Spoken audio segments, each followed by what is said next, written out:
हर हर महादेव। हरे कृष्ण। कामिका एकादशी। दोस्तों, आज कामिका एकादशी का व्रत 13 जुलाई गुरुवार को है। हिंदू कैलेंडर के अनुसार श्रावण माह के कृष्ण पक्ष की एकादशी तिथि को कामिका एकादशी व्रत रखा जाता है।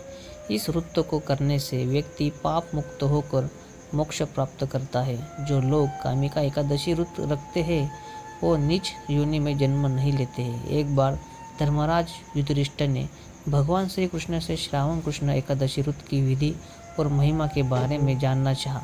तब भगवान श्री कृष्ण ने कहा कि उसे कामिका एकादशी कहते हैं।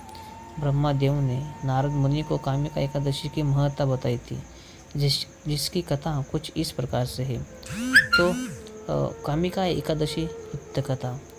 एक समय की बात है, एक गांव में ठाकुर था। वो बहुत ही क्रोधी स्वभाव का था। एक दिन उसका एक ब्राह्मण से झगड़ा हो गया। उस दौरान उसने ब्राह्मण की हत्या कर दी। बाद में उसने अपने अपराध के लिए क्षमा मांगी और उसका अंतिम संस्कार करने की अनुमति मांगी। लेकिन उस गांव के ब्राह्मणों ने उसे अंतिम संस्कार में शामिल होने से मना कर दिया और उस ठाकुर को ब्रह्म हत्या का दोष लगा दिया। ब्राह्मणों ने उस ठाकुर के घर भोजन करने से इनकार कर दिया। उसके किसी भी मांगलिक कार्य में ब्राह्मण नहीं जाते थे। समय व्यतीत होता गया। एक दिन उसे एक मुनि मिले।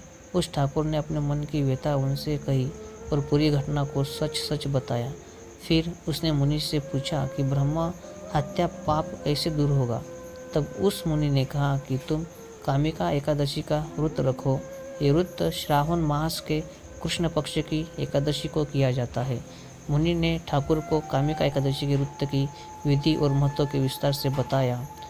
मुनि ने बताया अनुसार उस ठाकुर ने कामिका एकादशी का व्रत रखा और भगवान विष्णु का पूजन किया। रात्रि के समय यह भगवान विष्णु की मूर्ति के पास शयन कर रहा था। तभी स्वप्न में उसे श्री हरि दर्शन हुए। भगवान विष्णु ने उसे ब्रह्म हत्या के दोष से मुक्त करके क्षमा दान दिया।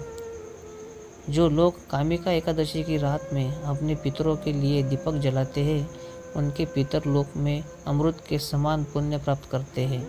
कामिका एकादशी के व्रत महत्व को सुनने वाले भी पाप से मुक्त होकर वैकुंठ जाते हैं। ब्रह्मदेव ने नारद से कहा कि जो भी मनुष्य कामिका एकादशी व्रत करता है और घी का दीप जलाता है, उसे स्वर्गलोक में स्थान मिलता है, प्राप्त होता है। वह पाप से मुक्त हो जाता है। तो दोस्तों, यही मेरी आज की कथा थी कामिका एकादशी व्रत की।